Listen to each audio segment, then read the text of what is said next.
حضرت امام مالک کہتے ہیں میں غریب کا بیٹا تھا. اکثر دین پڑھنے والے غریبوں کے بیٹے ہوتے ہیں. امیروں کے بچے ایف ایس سی پڑھتے ہیں, بی ایس سی پڑھتے ہیں, ٹیکنالوجی پڑھتے ہیں. غریبوں کے بچے دین پڑھتے ہیں اور پھر امیروں کو ممبریاں ملتی ہیں. غریبوں کے بچوں کو اللہ ممبر عطا فرماتا ہے, مصلی رسول اللہ دیتا ہے. حضرت سیدنا امام ابو مالک فرماتے ہیں میں غریب کا بیٹا تھا اور میری 6-7 بہنیں, میں اکیلا بھائی تھا. آپ فرماتے ہیں میرے ابا جی فوت ہو گئے. میری امی پکڑ کے مجھے ایک دھوبی کی دکان پہ لے گئی, کہنے لگی اسے کپڑے دھونے کا طریقہ بتا دے, سلیقہ سمجھا دے, یہ بھی ایک چھوٹی سی لانڈری کی دکان کھول لے گا, میری بیٹیوں کا پیٹ پالے گا. دھوبی کہنے لگا ٹھیک ہے, میں 2-3 درہم بھی دوں گا مہینے کے, اور جب کام سیکھ جائے گا تو تنخواہ بڑھ جائے گی. امام ابو مالک رحمت اللہ علیہ فرماتے ہیں میں بہنوں کے لیے روزی کمانے نکلا, میں بیوہ ماں کے سر پہ بوجھ اتارنے کے لیے نکلا, میں غربت کے عالم میں نکلا. رستے میں امام اعظم کا مدرسہ تھا. فرماتے میں وہاں چمکتے چہرے دیکھتا, لیکن اپنی غربت کو دیکھ کے میں آگے بڑھ جاتا, پریشان ہوتا کہ میں کیسے علم حاصل کروں گا. آپ فرماتے ہیں امام صاحب مجھے اکثر دیکھتے. ایک دن امام اعظم باہر نکلے, مجھے کھڑے ہوئے دیکھا تو قریب بلایا, سینے سے لگایا, ماتھا چوما. کیا نام ہے؟ میں نے کہا ابو مالک میرا نام ہے.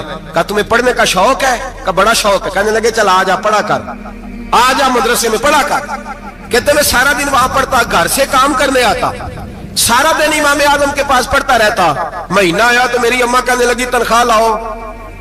میں نے کہا امی جی تنخواہ تو وہ دے گا جو ڈیوٹی پہ جاتا ہو, میں تو پڑھنے جاتا ہوں. کہتے اماں گھر سے نکلی اور بڑے غصے کے ساتھ نکلی, کہنے لگی مولوی نے میرا بچہ خراب کر دیا, میرا بچہ خراب کر دیا. میں کام پہ بھیجتی تھی, اس نے کس چکر میں ڈال دیا, مسئلوں سے بھی کبھی پیٹ بھرا ہے, کام بھی تو کرنے چاہیے نا. کہتے امام اعظم کے سامنے کھڑی ہوئی. امام صاحب بڑے امیر کبیر آدمی, اربوں خربوں پتی, اور پھر اتنے بڑے عالم فقیر, سارا بغداد, سارا کوفہ, سارا مصر سلوٹ کرتا ہے. بی بی آئی اور تیل جملے عورتوں کا طریقہ ہوتا ہے. کہنے لگی مولوی تیری سفید داڑھی, تیرا اتنا نام, تجھے خیال ہی نہیں آیا میں بیوہ عورت ہوں, تو نے میرا بچہ خراب کر ڈالا, میری یتیم بچیاں روٹی کہاں سے کھائیں گی, مسئلوں سے بھی کبھی پیٹ بھرا ہے. کہتی اتنے سخت جملے کہے پر قربان جاؤ امام اعظم سنتے رہے اور مسکراتے رہے. کہنے لگے میری غلطی ہے, میری غلطی ہے, میری غلطی ہے. بی بی بھول گیا تھا, غلطی ہو گئی. بی بی کہتی رہی, امام صاحب سنتے رہے. جب غصہ اتر گیا تو کہنے لگے اماں تیرا غصہ اتر گیا ہے؟ اتر گیا ہے. کہنے لگے تیرا بیٹا بڑا نیک ہے, تیرا بیٹا بڑا لائق ہے, تو اسے پڑھنے دے. کہنے لگے چپ کر دے مولوی, یہ پڑھے گا تو میں روٹی کہاں سے کھاؤں گی. امام صاحب کہنے لگے مجھے بتائے گی تیرے گھر کا خرچہ کتنا ہے. اس نے ایک لفظ پہ 3 دینار کا, ایک روایت ایسی بھی لکھی ہے بزرگوں نے, کہنے لگی 40 درہم ہے. اور اماں کہتی میں نے جان بوجھ کے زیادہ بتائے, حالانکہ میں کناز کا خرچہ کرتی تھی, لیکن جب کھلا ڈلا کرے تو وہ والا خرچہ بتایا. میں نے کہا 40 درہم خرچہ ہے, تو دے گا؟ تو کہتے امام اعظم کہنے لگے اماں تجھے لینے نہیں آنا پڑے گا, پہلی سے پہلے تیرے گھر میں پہنچ جایا کریں گے, یکم سے پہلے آئیں گے. او بھائیو کہاں استاد ملتے ہیں, کہاں استاد ملتے ہیں, کہاں وہ لوگ ملتے ہیں جو دعائیں مانگتے, التجائے کرتے, پیار کرتے. گزر گیا وہ دور, اب تو سوٹ لینے کا دور ہے, مٹھائیاں لینے کا دور ہے, ہاتھ ڈلوانے کا دور آیا ہے. اب کون پوچھتا ہے, اب تو پوچھتے ہیں تو میرے لیے کیا لایا ہے. حضرت سیدنا امام اعظم ابو حنیفہ رحمت اللہ علیہ 1 دن نہیں, 2 دن نہیں, 4 دن نہیں, 5 مہینے نہیں, 20 سال تک, کہنا آسان, بولنا آسان, سننا آسان, 20 سال تک امام ابو مالک کے گھر میں خرچہ دیتے رہے, وہ پڑھتے رہے. اماں کہنے لگی تو میرے بیٹے کو لگا تو لیا ہے, تو پڑھ کے بنے گا کیا. حضرت امام اعظم فرمانے لگے بادشاہوں کے تخت پر بیٹھ کر بادشاہوں کے ساتھ کھانے کھایا کرے گا, ان کے ساتھ بیٹھ کے حلوہ کھائے گا, وقت آئے گا وہ دیکھے گی. کہتے ہیں میرے امام انتقال کر گئے, وقت بیت گیا. ہارون رشید نے مجھے بلایا بغداد میں اور کہا میں آپ کو چیف جسٹس بنانے لگا ہوں. کہتے ہیں میں خوشی سے سجدے کرنے لگا, میں چیف جسٹس بنا. میں نے اپنی اماں کو خط لکھا کہ اماں بغداد آ جا, تیرے بیٹے کو اللہ نے بڑی شان عطا کر دی ہے. فرماتے ہیں ہارون رشید کی بیوی بڑی اولیاء کی, علماء کی بڑی فرما بردار تھی, محبت کرنے والی تھی. اس نے حلوہ بنا کے بھیجا, کھانا بنا کے بھیجا. ہارون رشید تخت پہ بیٹھ کے کھانے لگا تو کہنے لگا امام صاحب آپ بھی یہیں آ جائیں میرے ساتھ. کہتے ایک کونے میں وہ بیٹھ گیا, ایک میں بیٹھ گیا, بیچ میں کھانا رکھ لیا. اتنی دیر میں میری اماں بھی پہنچ گئی. 2 لقمے کھائے تھے کہ اماں آ گئی. جب اماں نے مجھے تخت پہ بیٹھے دیکھا, ایک یتیم, ایک لوارث, ایک بن باپ کا بچہ, وہ کل تک جو بہنوں کے لیے 4 دینار نہیں لا سکتا تھا, تخت پہ بیٹھ کے جب روٹی کھاتے دیکھا تو اماں تڑپ گئی, روئی, چیخیں ماری. میں نے کہا اماں کیا ہوا؟ کہنے لگی بیٹا مجھے تیرا استاد یاد آ گیا ہے، اس نے کئی سال پہلے کہا تھا اسے دین کا علم پڑھنے دے، اسے فقیہ بننے دے، یہ بہت آگے جائے گا۔ دیکھ آج اللہ نے تجھے کتنی شان عطا کی ہے۔ کہا بیٹا یہ کمال تیرا نہیں، یہ امام اعظم ابو حنیفہ کا کمال ہے، یہ ان کا کمال ہے جنہوں نے تمہیں یہاں تک پہنچایا۔ میرے بھائی اپنی پوری زندگی حضرت امام اعظم ابو حنیفہ نے۔ آج تو اساتذہ کرام، اساتذہ مجھ سے ایک ٹیچر کہنے لگے حضرت جی دل نہیں لگتا، بے سکونی سی ہے، کچھ بتلائیں۔ تو میں نے کہا کلاس میں کوئی یتیم بچہ ڈھونڈ لیں، کوئی لاوارث بچہ ڈھونڈیں، اس کی وردی اپنے ذمہ لے لیں، کتابیں اپنے ذمہ لے لیں، اس کا خرچہ اپنے ذمہ لے لیں، روز جیب میں ٹافیاں ڈال کے جایا کرے کہ غریب کو دینی ہے۔ پر میں 2 مہینے یہ والا وظیفہ بھی پڑھ کے دیکھے، اللہ آپ کو سکون عطا کرے گا۔ یہ بھی کہنے لگے بڑی ٹھنڈک ہوئی ہے، بڑا سکون ملا ہے، بڑی تابعداری۔ میں نے کہا آپ لفظوں سے سکون چاہتے ہیں، وہ لوگ خدمت کر کے سکون لیتے تھے۔ کوفے کا ایک امیر آدمی تھا، پھر غریب ہو گیا۔ غریب، غربت بڑی پریشانی ہے، بڑی پریشانی، بڑی آزمائش۔ غریب بیوقوف اس لیے ہوتا ہے کہ اس کی جیب میں پیسے نہیں ہوتے، غریب مجبور اس لیے ہوتا ہے کہ اس کے پاس ہوتا کچھ نہیں نا، تو ساری آزمائشیں کٹھی آ جاتی۔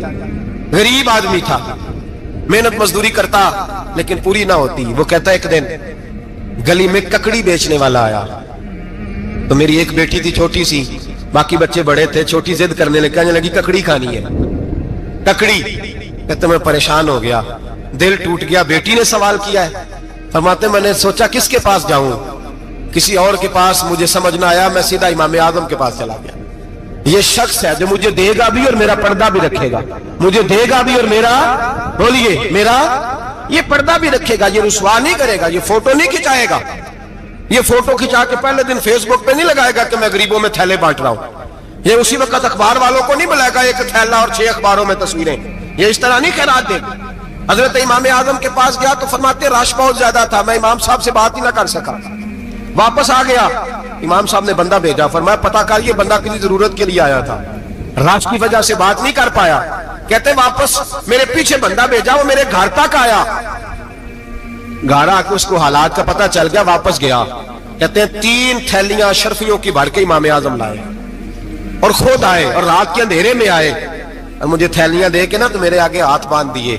میں نے کہا حضور ہاتھ کیوں باندھتے ہیں؟ آپ فرمانے لگے یار دکھ اس بات کا ہے کہ تو میرا پڑوسی تھا اور تیری غربت کا مجھے پتہ ہی نہیں چلا، تو میرے علاقے کا تھا اور میں نے سوچا ہی نہیں، میرا اپنا تھا مجھے خیال ہی نہیں آیا۔ فرمایا معاف کر دے، میری شکایت نہ کرنا کہ یہ میری طرف توجہ نہیں کرتا۔ علم بھی تھا، عمل کا نور بھی تھا، تقوی کا حسن بھی تھا، غریب کی مدد کا جذبہ بھی تھا۔ آج لوگوں پر مال کا فتنہ سوار ہوتا ہے، سب پر نہیں لیکن زیادہ لوگوں پر۔ جیسے جیسے مال آتا جاتا ہے ویسے ویسے عقل بھی آتی جاتی ہے، ویسے ویسے سیانے بھی ہوتے جاتے ہیں۔ کہتے ہیں وہ بھی کمائے وہ بھی کرے، میں تو ٹیکنیکلی بڑا ہوں، میں عقل مندی، میں بڑی نہ بہن کی فکر رہتی ہے، نہ بھانجوں کی فکر رہتی ہے، نہ رشتہ دار کی فکر رہتی ہے، نہ دائیں بائیں کچھ دیکھتے ہیں۔ لوگ جیسے جیسے پاورفل ہوتے جاتے ہیں، ہٹتے جاتے ہیں، کٹتے جاتے ہیں، امیروں سے گرانے لگتے جاتے ہیں، آگے کی طرف دیکھتے جاتے ہیں۔ امام اعظم ابو حنیفہ رحمۃ اللہ علیہ نے ساری زندگی پیار کیا، محبت بانٹی، علم، فقاہت، تقوی، روشنی۔ آج لوگوں کو علم ہوتا ہے پر علم کا نور نہیں ہوتا، ہمیں بہت ساری باتوں کا پتہ ہوتا ہے پر وہ باتیں ہمارے لفظوں میں ہوتی ہیں، ہم اس کے حسن سے آگاہ۔ اور اگر میں یہ کہہ دوں کہ ہمیں ان باتوں پر یقین کامل نہیں ہوتا، کہہ رہے ہوتے ہیں، ہم سمجھتے ہیں، بڑی باتیں کرتے ہیں، لیکن ان باتوں کے پیچھے جو عمل کا جذبہ ہے وہ پھیکا ہوتا۔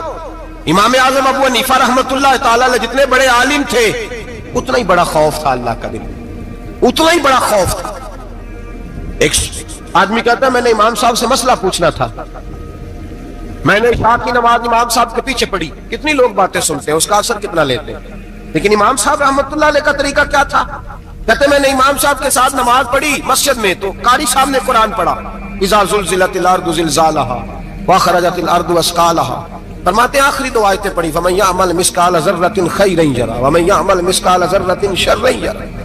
اللہ فرماتے ہیں میں قیامت کے دن تیرے ذرے ذرے کا حساب کروں گا، ذرہ برابر نیکی ہوئی تو تیرے سامنے آئی، ذرہ برابر گناہ ہوا تو تیرے کس کے برابر؟ جی وہ کتنا ہوتا ہے؟ ریت کا 1 ذرہ، اس کے برابر بھی گناہ ہوا تو تیرے سامنے، یہ اللہ کہہ دیا ہے، تو ایسا انشاءاللہ ہو کے رہے گا۔ اللہ ایک دفعہ دکھائے گا، دعا فرمائے اللہ ہمیں معافی عطا فرمائے، اللہ ہم سے درگزر فرمائے، اللہ ہمیں بخشے ہوئوں میں شامل فرمائے۔ یہ آیت امام صاحب نے سنی تو کہتے ہیں میں نمازی سارے چلے گئے تو امام صاحب بیٹھے اور یوں نہ اپنی داڑھی پکڑ لی, چراغ ٹمٹما رہا, کہتے ہیں داڑھی پکڑ لی اور امام صاحب بیٹھے. میں نے کہا کہ کسی محویت کے عالم میں ہے, سوچ میں, چلے میں تھوڑی دیر میں آتا ہوں. کہتے ہیں میں 2 گھنٹے کے بعد آیا تو امام صاحب ایسے بیٹھے ہیں داڑھی پکڑی ہوئی. میں نے کہا ٹھہر کے آتا ہوں. میں پھر 1-1.5 گھنٹے کے بعد گیا تو ویسے ہی بیٹھے. کہتے ہیں تہجد کا وقت ہو گیا, میں مسجد میں گیا تو چراغ ٹمٹمانے لگا, ختم ہونے کے قریب آ گیا. امام صاحب بیٹھے ہیں. اب میں نے دیکھا کہ آنکھیں آنسوؤں سے بھری ہوئی ہیں اور اپنی داڑھی پکڑ کے کھینچ رہے ہیں اور کہتے ہیں یا اللہ تو اگر ذرے ذرے کا حساب لے گا تو ابو حنیفہ تو الجھ جائے گا. اے اللہ تو ذرے ذرے کے بارے میں پوچھے گا تو میں تو نہیں جواب دے سکتا. خدا بندہ اس طرح کر, میرے ان سفید بالوں پہ رحم کھا. اے اللہ میرے بڑھاپے پہ مہربانی فرما, مجھ سے نہ ذرے ذرے کا پوچھنا, میں بڑا کمزور ہوں, میں نہیں جواب دے سکتا. مولا مجھ سے درگزر والا معاملہ کر. کہتے تڑپ رہے امام صاحب. فجر کی اذان ہوئی تو امام صاحب نے دائیں بائیں دیکھا, میں پیچھے کھڑا تھا. میں نے کہا حضور ساری رات ہی گزر گئی, آپ ایک آیت سن کے پریشان رہے اور میں روزانہ 20 تقریریں سنتا ہوں, درجنوں حدیثیں سنتا ہوں, مجھے تو اثر نہیں ہوتا. آپ فرمانے لگے مجھے تیرے معاملے کا نہیں پتا, لیکن مجھے اگر تو نے دیکھ لیا ہے تو کسی کے ساتھ ذکر نہ کرنا مجھے. اور فرمانے لگا پھر تو نیک آدمی ہوگا, تجھے نہیں خیال آتا. تو میں تو جانتا ہوں من آنم کے من دانم, پتہ سارا ہے سردار دو کی دیا, میں تو جانتا ہوں نا, مجھے خبر ہے, لہٰذا میں نہیں حساب دے سکتا, تیرا نہیں مجھے پتا. جتنا میرے بھائی علم زیادہ اتنا خوف بھی. حضرت عبداللہ ابن مسعود فرماتے ہیں زیادہ باتیں کرنے والا عالم نہیں ہوتا, اللہ سے زیادہ ڈر جانے والا عالم ہوتا ہے. جو آدمی لمبی چوڑی گفتگو کرے وہ فقیہ نہیں, وہ اللہ سے ڈرنے والا نہیں, بلکہ جس کو وہ بات کرے تو تھوڑی کرے, ڈر کے کرے, خوف کے ساتھ کرے.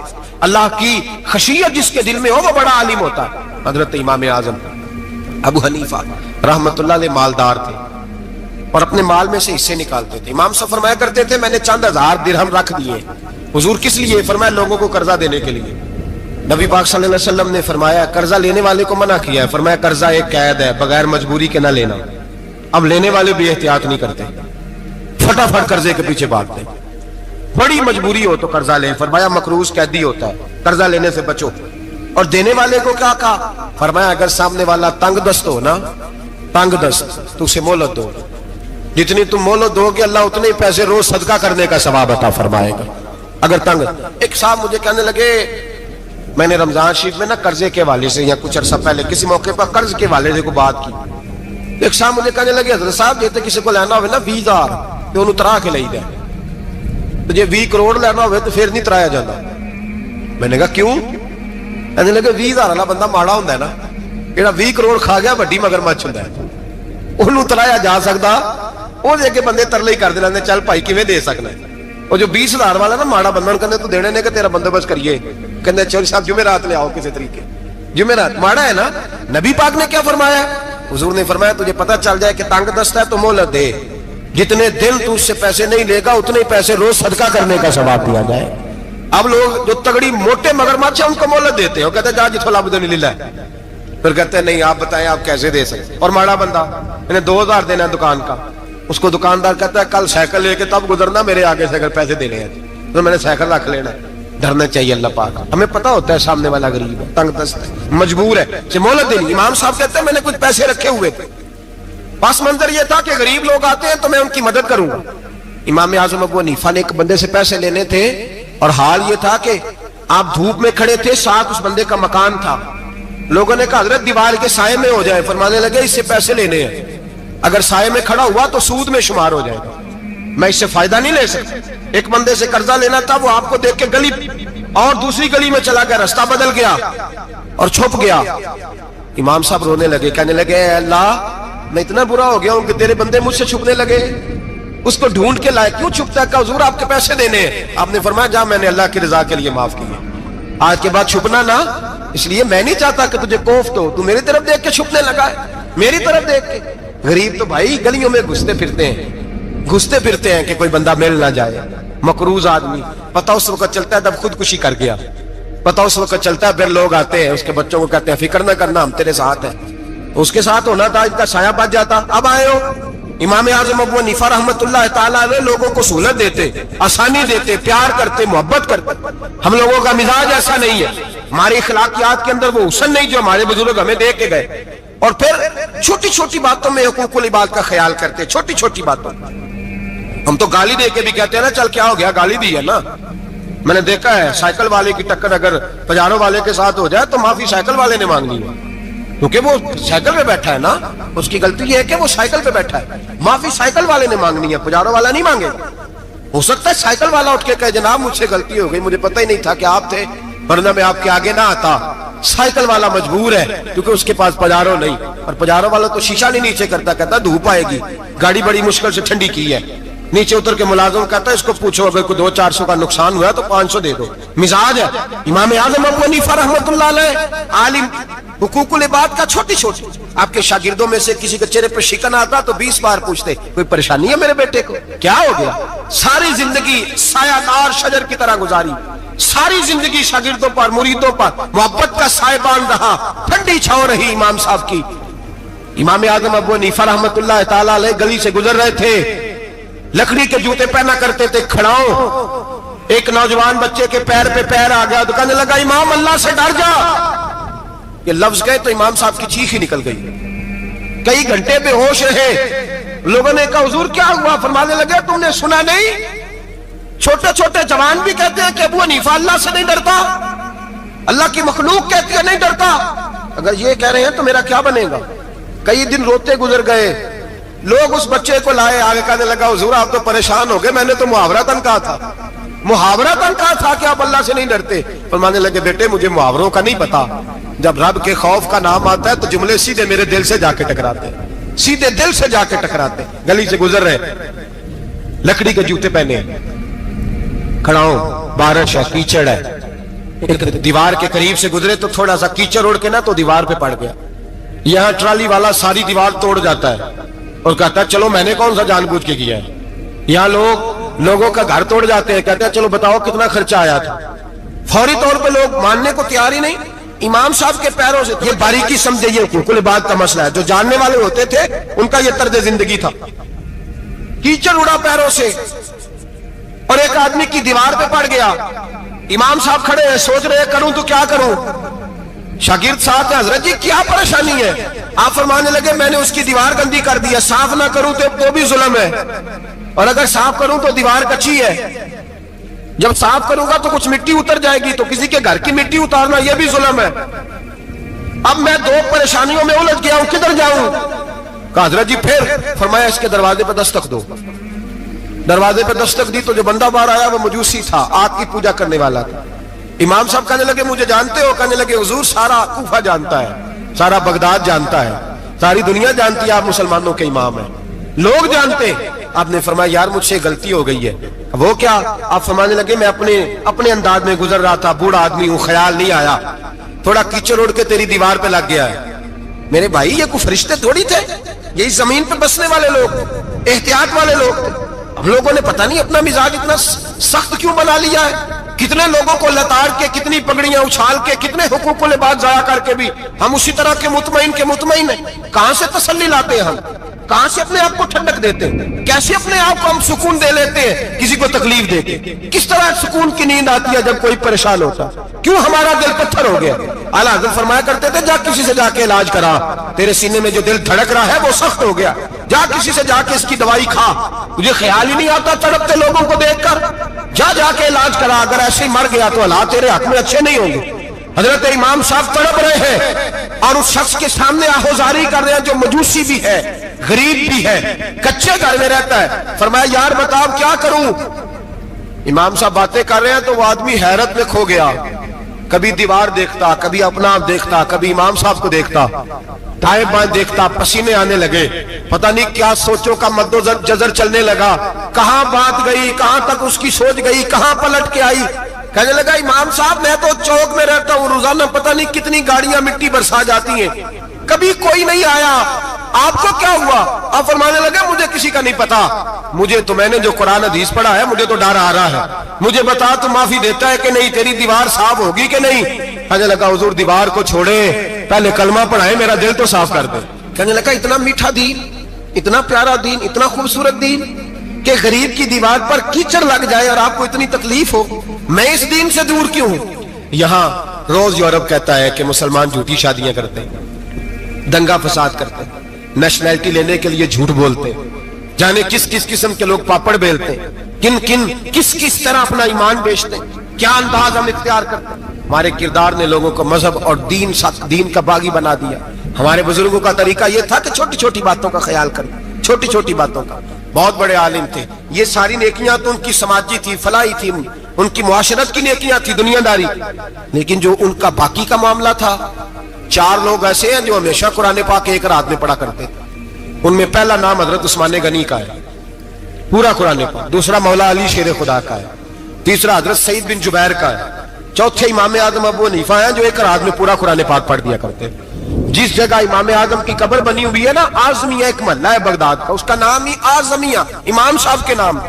جہاں قبر بنی ہوئی ہے وہاں بیٹھ کے امام اعظم ابو حنیفہ نے 60 مرتبہ قرآن پاک ختم کیا. خود پڑھا, خود فرمایا یہاں میں نے دفن ہونا. اس جگہ 60 قرآن پاک پڑھے. رمضان کا مہینہ آتا تھا تو امام صاحب ایک قرآن پاک دن میں پڑھتے تھے, ایک رات کو پڑھا کرتے تھے, ایک قرآن پاک سنایا کرتے تھے. امام صاحب رحمت اللہ علیہ ساری رات نفل پڑھتے. لوگ کہتے ہیں کہ امام صاحب کی رات نماز کے لیے کھڑے ہوتے تو ایک رکعت میں 15 سپارے پڑھتے. تو لوگ کہتے تھے یہ ابو حنیفہ نہیں, یہ تو کسی نے پلر کھڑا کر دیا, یہ تو کوئی ستون ہے, رکوع ہی نہیں کرتا, پورے 15 سپارے. یہاں تو ابھی تراویح آئیں گی, لوگ پہلے سے کہنے لگ گئے بڑی گرمیوں کے روزے, بڑی گرمیوں کے روزے. اور آ تو لینے دے بھائی, پہنچ تو لینے دے رمضان شریف کو. اللہ بڑا مہربان ہے, ہر چیز کو بدلنے پہ قادر ہے. پہلے سے لوگ تیاری کر رہے ہیں, مسجدیں ڈھونڈیں گے جائے اسی اچھا ہو, قرآن جلدی پڑھا جائے, ڈھونڈ کے. امام صاحب رحمت اللہ تعالیٰ علیہ, اور میں اکثر کہا کرتا ہوں, میں کہتا ہوں تو تراویح میں کھڑا نہیں ہوتا, پاسپورٹ کے دفتر کھڑا ہو جاتا ہے 2 گھنٹے, شناختی کارڈ کے دفتر تو 3 گھنٹے کھڑا ہو لیتا ہے. یہ تیرا ظلم ہے اپنی ذات کے ساتھ کہ تجھے قرآن کے لیے کھڑا نہیں ہوا جاتا, دنیا داری کے لیے کھڑا. وہ پروجیکٹر کرانے جائے تو چاہے تجھے 4 گھنٹے لائن میں کھڑا ہونا پڑے, وہاں تو کھڑا ہو لیتا ہے. اللہ سے ڈر, اپنی تھوڑی سی دنیا داری کے لیے سارا کچھ کر لیتا ہے. حضرت امام صاحب رحمت اللہ تعالیٰ علیہ تقویٰ اور طہارت کے پہاڑ 55 حج کیے امام اعظم نے. کتنے؟ 55 حج فرمائے. حج ایک مشقت والا کام ہے, جدوجہد والا کام ہے. جوان بھی تھک جاتے ہیں, کہتے ہیں بڑا مشکل ہے جی, اور یہ جتنا مرضی آسان ہو گیا قیامت تک اس نے مشکل ہی رہنا ہے, اس لیے کہ یہ ایک مجاہدہ ہے. 55 حج کیے. آخری حج پہ گئے تو کعبے کے مجاور کو کہنے لگے ذرا کھول نہیں دیتے کعبے کا دروازہ, میرا اندر جانے کو دل کرتا ہے. اس نے دروازہ کھولا, اندر گئے تو کہنے لگے خدایا, 2 جملے کہے, کہنے لگے اے اللہ جتنا تو نے مال دیا تھا میں اتنا شکر نہیں ادا کر سکا, اور جتنا تو نے علم دیا تھا میں اتنا عمل نہیں کر سکا, اب بوڑھا ہو گیا ہوں, مہربانی کرنا مجھ سے درگزر والا معاملہ کر. اور اے اللہ اگر تو مجھے بتا دے کہ تو راضی یا ناراض ہے تو میں ذرا سکون سے مر جاؤں. کہتے ہیں کعبے کی دیواروں سے آواز آنے لگی, ابو حنیفہ تیرا رب تجھ سے بڑا راضی ہے. داتا گنج بخش علی اجمیری جیسا بابا 1000 سال پہلے لکھ کے گئے کشف المحجوب میں, داتا صاحب نے لکھا ہے 1000 سال پہلے کشف المحجوب میں. داتا صاحب فرماتے ہیں میں حضرت بلال کی قبر پہ حاضری دینے گیا, یعنی 1000 سال پہلے کے مسلمان بھی قبروں پہ مزاروں پہ جایا کرتے تھے. داتا صاحب لکھتے ہیں, کہتے ہیں ملک شام میں حضرت بلال حبشی کی قبر پہ حاضری دینے گیا, میں قبر پہ حاضری دے کے تو ساتھ لیٹ گیا, میری آنکھ لگ گئی, مجھے خواب میں نبی پاک کا دیدار نصیب ہوا. گویا حاضری حضرت بلال کی, اور برکت یہ کہ وہاں مجھے مصطفیٰ کا دیدار نصیب ہو رہا ہے. فرماتے ہیں نبی پاک میری خواب میں آئے, حضور نے ایک بوڑھے بابے کے گلے میں ہاتھ ڈالا ہوا ہے اور اپنے ساتھ چلا رہے ہیں. میں نے عرض کی یا رسول اللہ یہ کون ہے؟ تو نبی پاک نے فرمایا یہ تیرا امام اعظم ابو حنیفہ ہے. فرماتے ہیں مجھے سمجھ آ گئی کہ امام اعظم بھٹک اس لیے نہیں سکتے کہ انہیں رسول پاک نے سارا عطا فرمایا ہے, وہ بھٹک اس لیے نہیں سکتے کہ نبی پاک نے انہیں سارا دیا. داتا گنج بخش علی اجمیری رحمت اللہ تعالی علیہ فرماتے ہیں کہ امام صاحب رحمت اللہ تعالی علیہ بہت بڑی شخصیت. امام اعظم کا پیغام کیا ہے؟ انہوں نے فقہ بنائی, دین پھیلایا, جتنی بھی میں نے باتیں سنائی سارا پیغام ایک پیغام ہے امام صاحب. امام صاحب رحمت اللہ تعالی علیہ فرماتے ہیں کہ دین پر عمل کرنے والوں کو بھی کسی اچھی صحبت کی ضرورت ہوتی ہے. عمل کرنے والے کو آپ فرماتے ہیں کئی دفعہ عمل کرنے والے کا عمل بھی ٹوٹ جاتا ہے, استقامت نہیں رہتی. فرماتے ہیں اچھی صحبتیں تلاش کرو, ان کے پاس بیٹھا کرو, ورنہ ہو سکتا ہے جو عمل تم کر رہے ہو اس میں کمی آ جائے. جتنا نیک لوگوں سے رابطہ زیادہ رہتا ہے انسان کا دین پر عمل زیادہ رہتا ہے. جتنا نیک لوگوں سے پیچھے ہٹتا ہے اتنا دین سے. آپ فرمایا کرتے تھے اگر 2 سال نہ ہوتے جو میں نے امام جعفر صادق کی صحبت میں گزارے, ابو حنیفہ ہلاک ہو جاتا. اپنے آپ کو رب کریم کے بندوں کے ساتھ لگا کے رکھیں, جوڑ کے رکھیں. اگر ہمارا رب کریم کے بندوں سے رشتہ رہے گا تو قرآن و سنت سے رشتہ رہے گا.